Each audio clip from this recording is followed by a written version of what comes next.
ایک بہت ہی حیران کن مشاہدہ اکثر ہمارے سامنے آتا ہے. ذرا تصور کریں، دو لوگ ہیں اور وہ اپنی زندگی کی دوڑ بالکل ایک ہی مقام سے شروع کرتے ہیں.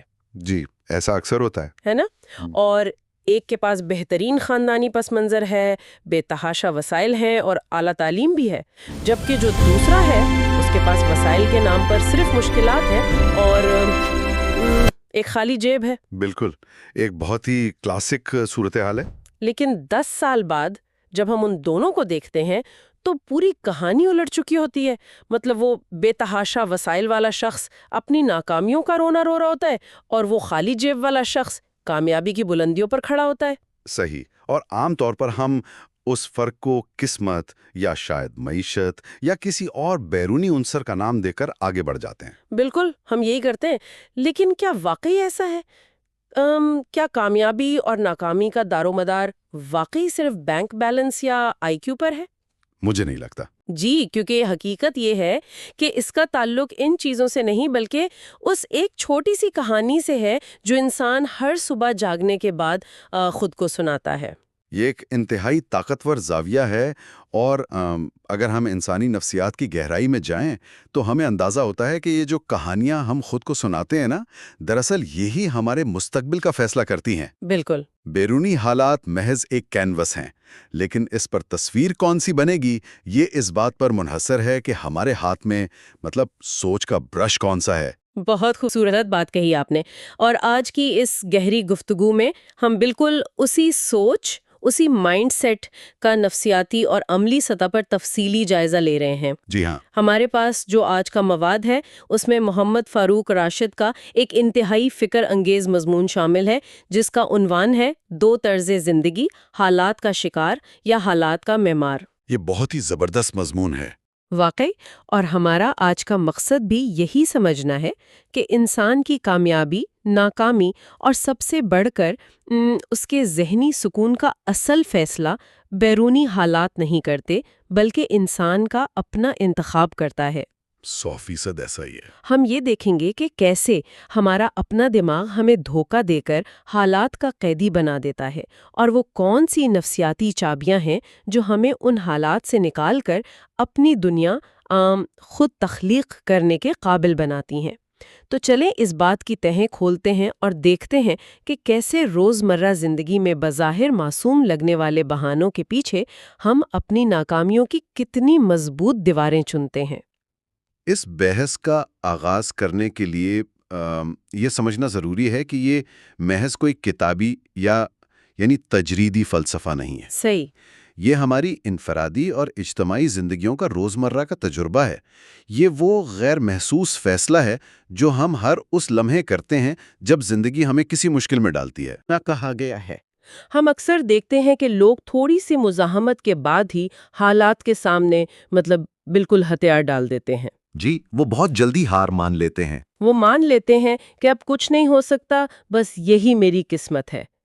میں یہ سوچ رہی تھی کہ کیا یہ محض ہمت ہار دینے کا نام ہے یا اس کے پیچھے انسانی دماغ کی کوئی گہری سازش چھپی ہے؟ آخر لوگ اتنی آسانی سے خود کو مظلوم کیوں مان لیتے ہیں؟ یہاں جو بات سب سے زیادہ دلچسپ ہے وہ یہ ہے کہ حالات کا شکار بننا کوئی بیرونی کمزوری نہیں ہے اور نہ ہی یہ بس سستی ہے. اچھا؟ دراصل نفسیات کی زبان میں اسے کنٹرول کا بیرونی مرکز یا ایکسٹرنل لوکس آف کنٹرول کہا جاتا ہے. External locus of control? جی. یہ ایک ایسی کیفیت ہے جہاں انسان یہ مان لیتا ہے کہ اس کی زندگی کی ڈور اس کے اپنے ہاتھ میں نہیں بلکہ معاشرے، معیشت، باس یا وقت کے ہاتھ میں ہے. اور انسانی دماغ ایسا کیوں کرتا ہے؟ اس کی ایک بہت بڑی حیاتیاتی وجہ ہے. حیاتیاتی وجہ مطلب بائیولوجیکل؟ بالکل. دیکھیے، جب ہم اپنی ناکامی کا الزام کسی بیرونی چیز پر ڈالتے ہیں تو ہمارا دماغ دراصل ہماری انا یعنی ایگو کو ٹوٹنے سے بچا رہا ہوتا ہے. اوہ، یعنی دماغ ایک طرح کا ڈیفنس میکینزم استعمال کر رہا ہے، وہ ہمیں ناکامی کی تکلیف سے بچانے کے لیے ایک شارٹ کٹ لے رہا ہے؟ بالکل ایسا ہی ہے۔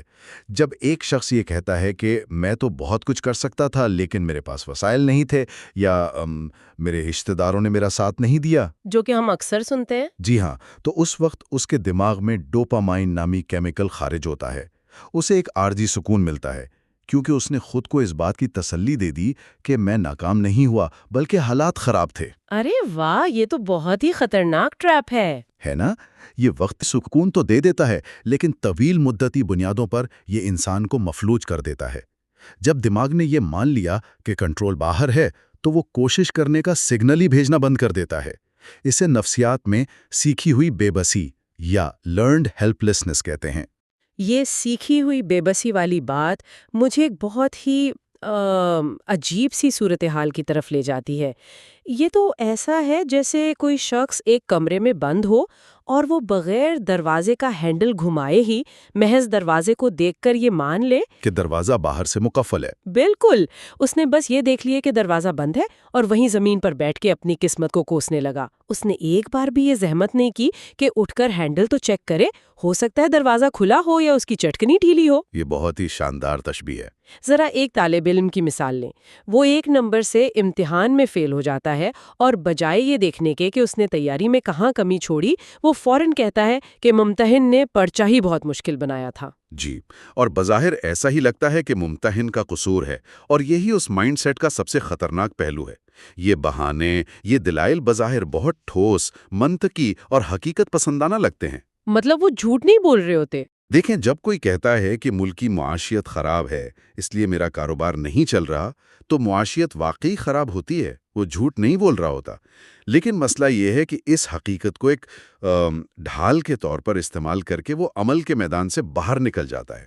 وہ اس بند کمرے کی دیواروں کو ہی اپنی کل کائنات مان لیتا ہے۔ صحیح۔ تو اگر انسانی دماغ کی قدرتی وائرنگ ہی ایسی ہے کہ وہ بہانے تلاش کر کے خود کو سکون دینا چاہتا ہے، اگر بہانے تراشنا اتنا ہی آرام دہ اور پرکشش جال ہے، تو پھر اس کمرے سے باہر نکلنے کا راستہ کیا ہے؟ راستہ ہے، بالکل ہے۔ کوئی بھی انسان اس ڈیفالٹ سیٹنگ کو کیسے توڑ سکتا ہے؟ وہ کون سا ہیک ہے یا وہ کون سا زاویہ نظر ہے جو اس پوری صورتحال کو، اس مفلوج کر دینے والی سوچ کو بدل کر رکھ دیتا ہے؟ اسی کا جواب ہمیں اس تصور میں ملتا ہے جسے مصنف نے حالات کا میمار کا نام دیا ہے۔ حالات کا میمار۔ وہ بھی اسی دنیا میں انہی حالات میں سانس لے رہا ہوتا ہے۔ بالکل، ایسا تو نہیں کہ اس کے لیے دنیا الگ ہے۔ ہاں، لیکن وہ اس آرام دہ جال سے نکلنے کے لیے ایک خاص نفسیاتی ٹول استعمال کرتا ہے۔ وہ اپنا سوال بدل دیتا ہے۔ اسے ہم دی کویسچن شفٹ ٹیکنیک کہہ سکتے ہیں۔ یہاں بات واقعی بہت دلچسپ ہو جاتی ہے، کیونکہ ہم دیکھ رہے ہیں کہ دونوں افراد، مطلب شکار اور مہمار، دونوں کے سامنے مشکل کی دیوار ایک ہی جیسی ہے۔ تو یہ سوال بدلنے کی ٹیکنیک کام کیسے کرتی ہے؟ جب حالات کا شکار شخص کسی مشکل میں پھنستا ہے تو اس کا دماغ فوری طور پر پوچھتا ہے، میرے ساتھ ہی ایسا کیوں ہوا؟ یا اب میرا کیا بنے گا؟ جو کہ ایک قدرتی سا رد عمل لگتا ہے۔ لیکن یہ سوالات انسان کو مظلومیت اور بے بسی کے مقام پر لے جاتے ہیں۔ لیکن حالات کا معمار شعوری طور پر اس سوال کو رد کرتا ہے۔ وہ خود سے پوچھتا ہے، میں اس صورتحال کو اپنے حق میں کیسے استعمال کر سکتا ہوں؟ یا میں اس ناکامی سے کیا سیکھ سکتا ہوں؟ ارے واہ! یہ بظاہر ایک معمولی سا لفظی ہیر پھیر لگتا ہے، لیکن یہ انسان کو فوری طور پر بے بسی کی کیفیت سے نکال کر طاقت، عمل اور کنٹرول کے مقام پر لے آتا ہے۔ میں اس میں ایک اور چیز کا اضافہ کروں گی۔ جب ہم یہ کہتے ہیں کہ میں اس سے کیا سیکھ سکتا ہوں، تو ہم دراصل اپنے دماغ کو ایک نیا ٹاسک دے رہے ہوتے ہیں، ہے نا؟ 100%۔ ہم اسے بہانے ڈھونڈنے کے بجائے حل تلاش کرنے کی طرف موڑ رہے ہوتے ہیں۔ مثال کے طور پر کسی چھوٹے کاروباری شخص کی دکان پر اچانک نیا ٹیکس لگ جاتا ہے۔ تو حالات کا شکار شخص شاید دکان بند کر دے اور حکومت کو کوسنا شروع کر دے، لیکن حالات کا معیار یہ سوچے گا کہ کیا میں اپنے کام کا ماڈل بدل سکتا ہوں؟ کیا میں آن لائن جا کر اپنی لاگت کم کر سکتا ہوں؟ وہ مشکل کو رکاوٹ نہیں بلکہ اپنے ماڈل کو بہتر بنانے کا ایک موقع، ایک اپرچونٹی سمجھتا ہے۔ بالکل درست تجزیہ ہے آپ کا، اور حالات کا معیار اس بات کا گہرا شعور رکھتا ہے کہ حالات کبھی بھی ہمیشہ کے لیے یکساں نہیں رہتے۔ رات کے بعد دن آنا ایک قدرتی قانون ہے۔ جی، وہ جانتا ہے کہ بڑی تبدیلی راتوں رات نہیں آتی، اس لیے وہ بیٹھا نہیں رہتا۔ وہ چھوٹے چھوٹے قدم اٹھا کر اس دروازے کے ہینڈل کو مسلسل گھماتا رہتا ہے۔ لیکن اب میرے ذہن میں ایک بہت بنیادی سوال پیدا ہو رہا ہے۔ ہم نے جان لیا کہ دماغ کیسے کام کرتا ہے اور سوچ کا زاویہ کیسے بدلنا ہے، لیکن جب دو افراد ایک ہی ماحول میں، ایک ہی محلے میں یا بعض اوقات ایک ہی والدین کے سائے میں پروان چڑھتے ہیں، جی، ایک ہی گھر میں۔ بالکل، تو ایسا کیوں ہوتا ہے کہ ایک شخص حالات کا شکار بن جاتا ہے اور دوسرا حالات کا معمار بن کر ابھرتا ہے؟ کیا یہ خوبی ہمارے جینس میں ہوتی ہے؟ مطلب کیا کچھ لوگ پیدائشی طور پر معمار ہوتے ہیں؟ یہ بہت عام خیال ہے۔ ہاں، لیکن اس کا کھوج ہمیں لامحالہ انسان کی ابتدائی تربیت اور ہمارے تعلیمی نظام کی طرف لے جاتا ہے۔ یہ ایک بہت اہم سوال کھڑا کرتا ہے، اور مصنف نے اس بات پر بہت زور دیا ہے کہ یہ فرق نہ تو جینس کا ہے، نہ دولت کا ہے، اور نہ ہی پیدائشی وسائل کا۔ اچھا، تو پھر کس چیز کا ہے؟ یہ فرق سراسر تربیت کا ہے۔ یہ وہ شعور ہے جو بتدریج انسان کے فیصلوں اور اس کے ماحول سے تشکیل پاتا ہے۔ اور جب ہم ماحول اور تربیت کی بات کرتے ہیں تو سب سے بڑا کردار ہمارے نظام تعلیم کا سامنے آتا ہے۔ ہمیں یہ دیکھنا ہوگا کہ کیا ہمارا نظام تعلیم ایک معمار تیار کر رہا ہے یا ایک فرما بردار اور خوفزدہ شکار۔ یہ بہت چپتی ہوئی بات ہے، کیونکہ اگر ہم اپنے ارد گرد کے تعلیمی نظام کو دیکھیں تو وہ تو زیادہ تر صرف معلومات رٹانے اور غلطی کرنے پر سزا دینے پر استوار ہے۔ بالکل، بدقسمتی سے ایسا ہی ہے۔ تو کیا ہم یہ کہہ سکتے ہیں کہ جن ڈگریوں پر ہم اتنا فخر کرتے ہیں، اگر وہ ہمیں صرف معلومات کا ایک ذخیرہ بنا رہی ہیں، اگر وہ ہمیں صرف ایک ایسا میموری کارڈ بنا رہی ہیں جس میں ڈیٹا تو بہت ہے لیکن پروسیسنگ پاور صفر ہے، بہت اچھی مثال ہے۔ تو دراصل وہ ہمیں حالات کا اعلیٰ تعلیم یافتہ شکار بنا رہی ہیں؟ جی ہاں، اور اس حقیقت سے انکار ممکن نہیں ہے۔ ایک ایسا تعلیمی نظام جو صرف معلومات کی منتقلی کو تعلیم سمجھے، وہ دراصل افراد کو حالات کے سامنے بے بس ہونا سکھاتا ہے۔ کیوں؟ کیونکہ وہاں غلطی کرنے کی گنجائش نہیں ہوتی۔ بالکل، غلطی پر تو نمبر کٹتے ہیں۔ یہی تو، اگر آپ نے کتاب سے ہٹ کر کچھ لکھا تو آپ کے نمبر کٹ جائیں گے۔ یہ نظام طالب علم کے دماغ کو وائر کر دیتا ہے کہ رسک نہیں لینا، نیا تجربہ نہیں کرنا اور ناکامی سے ہر صورت بچنا ہے۔ اور جب ایسا طالب علم عملی زندگی میں آتا ہے جہاں کوئی لکھی ہوئی کتاب کام نہیں آتی تو وہ فوراً ٹوٹ جاتا ہے۔ یعنی ہم ڈگریاں لے کر نکلتے ہیں اور پھر نوکری نہ ملنے پر صرف حکومت کو، نظام کو اور سفارش نہ ہونے کو کوستے رہتے ہیں۔ بالکل۔ ہم نے وہ سیکھی ہوئی بے بسی اپنے تعلیمی اداروں سے ہی سیکھ لی ہوتی ہے۔ جی ہاں، اور اس کے برعکس وہ تعلیم اور وہ اساتذہ جو طالب علم میں سوال کرنے، تنقیدی انداز میں سوچنے اور مسئلے حل کرنے کی صلاحیت پیدا کرتے ہیں، وہی دراصل معاشرے کو معمار دیتے ہیں۔ یعنی رٹا نہیں لگواتے۔ بالکل، استادوں کا اصل کام نصاب ختم کروانا نہیں ہے، ان کا کام ذہن سازی ہے۔ طلباء کو یہ سکھانا کہ ناکامی کوئی دھبا نہیں ہے بلکہ یہ سیکھنے کے عمل کا ایک لازمی حصہ ہے۔ جب ایک طالب علم ناکامی کو گلے لگانا سیکھ جاتا ہے تو زندگی کی کوئی مشکل اسے حالات کا شکار نہیں بنا سکتی۔ چلیں اب ہم اس نظریاتی بحث سے نکل کر تھوڑا عملی دنیا کی طرف آتے ہیں۔ سوچ کی تبدیلی اور تربیت کی بات ہو گئی، لیکن جب ایک انسان اس سوچ کے ساتھ عملی دنیا میں قدم رکھتا ہے، جی، خصوصاً آج کے اس جدید دور میں جہاں ٹیکنالوجی، معیشت اور معاشرت اتنی تیزی سے بدل رہی ہے کہ کل کا علم آج پرانا ہو جاتا ہے، تو اس مائنڈ سیٹ کا اصل امتحان کیسے ہوتا ہے؟ دیکھیں، عملی دنیا میں قدم رکھتے ہی جو سب سے پہلی اور سب سے بھاری چیز آپ کا امتحان لیتی ہے وہ ہے ذمہ داری، یعنی رسپانسبلٹی قبول کرنا۔ صحیح۔ مضمون اس بات پر بہت واضح ہے کہ مہمار بننے کے لیے سب سے پہلا قدم ہی اپنے اعمال کی ذمہ داری اٹھانا ہے۔ جب تک ہم اپنی ناکامیوں کا بوجھ حالات یا دوسروں کے کاندھوں پر ڈالتے رہیں گے، ہم آگے نہیں بڑھ سکتے۔ لیکن یہاں مجھے تھوڑی سی الجھن ہے، اور شاید یہ ایک عام انسان کی الجھن بھی ہو۔ ہر وقت ذمہ داری اپنے سر لینا بہت تھکا دینے والا کام ہے، مطلب ایگزاسٹنگ ہے۔ جی میں سمجھ سکتا ہوں۔ مطلب ہم ہر چیز کے ذمہ دار تو نہیں ہو سکتے نا۔ اگر کوئی عالمی وبا آ جائے، راتوں رات حکومت بدل جائے یا مارکیٹ کریش کر جائے، تو اس میں ایک عام انسان کی کیا ذمہ داری ہے؟ وہ کیوں اپنے آپ کو اس کا ذمہ دار ٹھہرائے؟ آپ کا یہ کہنا بالکل بجا ہے کہ یہ تھکا دینے والا عمل ہے، اور یہی وجہ ہے کہ زیادہ تر لوگ اس راستے سے کتراتے ہیں۔ لیکن ہمیں یہاں ذمہ داری کے تصور کو تھوڑا واضح کرنا ہوگا۔ وہ کیسے؟ ہم ہر واقعے کے ذمہ دار نہیں ہوتے۔ ہم ان بیرونی عوامل کو کنٹرول نہیں کر سکتے، لیکن ہم اس واقعے پر اپنے رد عمل کے، یعنی اپنے رسپانس کے 100% ذمہ دار ہوتے ہیں۔ رسپانسبلٹی کے لفظ پر غور کریں۔ Response ability. رسپانس دینے کی اہلیت۔ بالکل، یعنی آپ کے اندر رسپانس دینے کی کتنی اہلیت ہے۔ حالات برے ہو سکتے ہیں، لیکن ان برے حالات میں آپ رو کر بیٹھ جائیں گے یا کھڑے ہو کر نیا راستہ تلاش کریں گے؟ یہ 100% آپ کا انتخاب ہے، اور یہی آپ کی اصل ذمہ داری ہے۔ ارے واہ، یہ واقعی ایک بہت طاقتور فرق ہے۔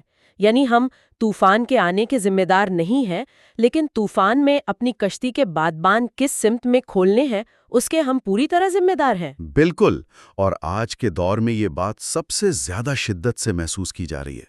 جیسے آج کل آرٹیفیشل انٹیلیجنس یا AI کا دور ہے۔ جی، ہر طرف AI کی بات ہو رہی ہے۔ حالات کا شکار ذہنیت رکھنے والے افراد اس سے خوفزدہ ہیں کہ ہماری نوکریاں چلی جائیں گی، وہ مزاحمت کر رہے ہیں۔ لیکن حالات کے معمار یہ سوچ رہے ہیں کہ میں اس نئی ٹیکنالوجی کو سیکھ کر اپنا کام 10 گنا تیز اور بہتر کیسے کر سکتا ہوں۔ یعنی وہ اس تبدیلی کے اندر اپنے لیے نیا راستہ تراش رہے ہیں۔ جی ہاں۔ اور صبر بھی تو اسی عمل کا حصہ ہے نا، کیونکہ جب آپ نیا راستہ بناتے ہیں تو وہ پہلی ہی کوشش میں تو نہیں بن جاتا۔ میں اکثر دیکھتی ہوں کہ حالات کا شکار بننے والا شخص اگر کسی موٹیویشنل تقریر کو سن کر جوش میں آ بھی جائے تو وہ جلدی ہمت ہار جاتا ہے۔ بالکل، وہ 1-2 بار کوشش کرتا ہے اور پھر تھک کر ہار مان لیتا ہے اور کہتا ہے، دیکھا، میں نے تو پہلے ہی کہا تھا کہ یہ کام نہیں ہو سکتا، یہ دنیا ہی ظالم ہے۔ یہ اس لیے ہوتا ہے کیونکہ انہیں فوری نتائج کی عادت ہوتی ہے۔ حالات کا معمار جانتا ہے کہ استقامت کے بغیر کوئی بڑی تبدیلی ممکن نہیں۔ وہ 10 بار گرتا ہے تو 11ویں بار پھر اٹھ کھڑا ہوتا ہے۔ صحیح۔ اسے معلوم ہے کہ ناکامیاں سفر کا حصہ ہیں، منزل نہیں۔ اور اگر ہم اس بات کو وسیع تر اور بڑے کینوس پر دیکھیں تو یہی انفرادی طرز عمل مل کر ایک پورے معاشرے کی تقدیر بنتا ہے۔ یعنی انفرادی سوچ کا اثر صرف ایک ذات تک محدود نہیں رہتا۔ ہرگز نہیں۔ ایک ایسا معاشرہ جہاں زیادہ تر لوگ، چاہے وہ عوام ہوں یا حکمران، حالات کا شکار ہونے والی ذہنیت رکھتے ہوں، وہاں آپ کو ہر طرف صرف شکایتیں، مایوسی، سازشی نظریات اور جمود نظر آئے گا، جو کہ ہم اکثر اپنے ارد گرد دیکھتے بھی ہیں۔ جی، وہ معاشرہ کبھی نئی ٹیکنالوجی یا نئے افکار پیدا نہیں کر سکتا۔ اس کے برعکس وہ معاشرہ جہاں افراد حالات کے مہمان ہوں، جہاں ناکامی کو سیکھنے کا زینہ سمجھا جاتا ہو، وہ معاشرہ ترقی، تخلیق، سٹارٹ اپ کلچر اور امید کا مرکز بن جاتا ہے۔ یہ واقعی بہت گہری اور آنکھیں کھول دینے والی گفتگو تھی۔ اگر ہم آج کے اس تفصیلی جائزے اور محمد فاروق راشد کے اس مضمون کے نچوڑ کو سمیٹیں تو بات یہاں آ کر ٹھہرتی ہے کہ زندگی کا کام ہے ہمیں حالات دینا۔ جی بالکل۔ وہ اچھے بھی ہوں گے، برے بھی، کٹھن بھی اور آسان بھی، لیکن ہم ان حالات کے ساتھ کرتے کیا ہیں، یہ ہمارا اور صرف ہمارا شعوری انتخاب ہے۔ یہ مضمون دراصل ایک آئینہ ہے جو ہمیں خود احتسابی کی دعوت دیتا ہے، اور یہ بہت ضروری ہے۔ ہمیں تنہائی میں بیٹھ کر خود سے یہ تلخ سوال پوچھنا ہوگا کہ کیا ہم بھی اپنے ذہن کے کسی آرام دہ کونے میں بیٹھ کر بہانے تراشنے والے اور دوسروں پر انگلیاں اٹھانے والے شکار ہیں، یا ہم مشکل کو موقع میں بدلنے والے معمار بننے کی کوشش کر رہے ہیں۔ زندگی اگر ہمیں گھسیٹ رہی ہے تو ہم حالات کے شکار ہیں، اور اگر زندگی کی گاڑی کا سٹیئرنگ ہمارے اپنے ہاتھ میں ہے تو ہم معمار ہیں۔ اور سب سے خوبصورت بات یہ ہے کہ یہ انتخاب کسی بھی عمر، کسی بھی لمحے کیا جا سکتا ہے۔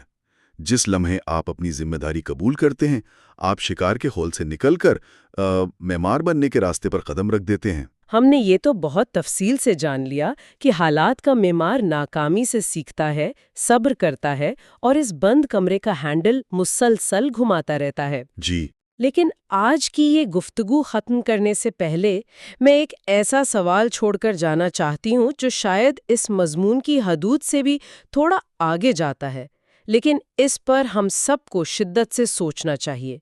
فرض کریں کہ ایک انسان حالات کا معمار بن کر مسلسل کوشش کرے، ہر بار گر کر اٹھے، اپنا رد عمل بھی درست رکھے، اپنی انا کو بھی ایک طرف رکھ دے، اور پھر بھی ناکام ہو؟ بالکل، اور پھر بھی مسلسل بار بار ناکامیاں اس کا مقدر بنتی رہیں، تو کیا وہ بار بار کی ناکامی بالآخر اسے ذہنی طور پر ایک ایسی سطح پر لے جاتی ہے جہاں وہ واقعی حالات اور انسانی نفسیات کا ایک ماسٹر مائنڈ بن جاتا ہے؟ یا پھر یہ مسلسل ٹکراؤ، یہ نہ ختم ہونے والی رگڑ اسے توڑ کر آخر کار واپس حالات کے شکار کے درجے میں دھکیل دینے کا خطرہ پیدا کرتی ہے؟ وہ دروازہ جس کا ہینڈل وہ سالوں سے بار بار گھما رہا ہے، اگر وہ واقعی کبھی نہ کھلے تو انسان کے ذہن میں کیا ٹوٹتا ہے اور کیا نیا بنتا ہے؟ اپنے رویوں اور اپنے اندر کی اس کشمکش پر ضرور غور کیجیے گا، کیونکہ کل کی حقیقت آپ کے آج کے انتخاب پر کھڑی ہے۔